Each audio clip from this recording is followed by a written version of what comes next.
রমজান মাসে এই ফোনের সাথে সম্পর্ক একদম হারাম করে দেন।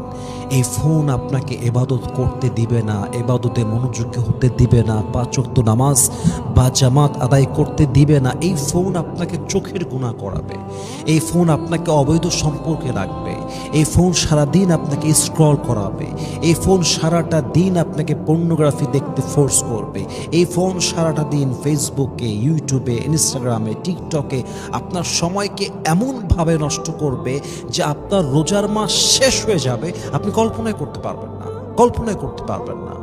আমার মনে হয় মানুষের এই যুগে এসে মানুষের জীবনের গুনাহের মূল কেন্দ্রবিন্দু হচ্ছে এই স্মার্টফোন। মানুষের হায়াত নষ্ট করেছে, আমল নষ্ট করেছে, চরিত্র নষ্ট করেছে, ঈমান নষ্ট করেছে, মানুষের যেই বিবেক, কমন সেন্স, এটাও এই ফোনটা শেষ করে দিয়েছে। এটাই বাস্তবতা। স্মার্টফোন যেমন মানুষকে স্মার্ট বানিয়েছে, at the same time smartphone হাজারো মানুষের চরিত্র ঈমান নষ্ট করে দিয়েছে।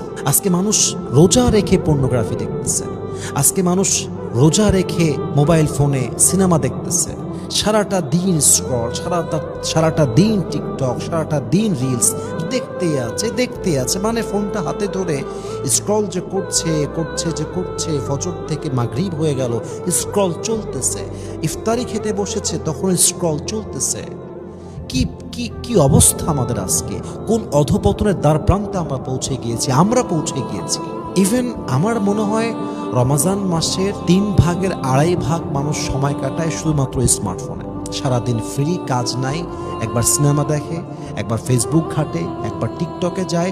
অথচ রমজান মাসের প্রত্যেকটা সেকেন্ড হচ্ছে আল্লাহর ইবাদতের সময়, প্রত্যেকটা সেকেন্ড দামি, প্রত্যেকটা সেকেন্ড ভ্যালুয়েবল, হিসাব নাই।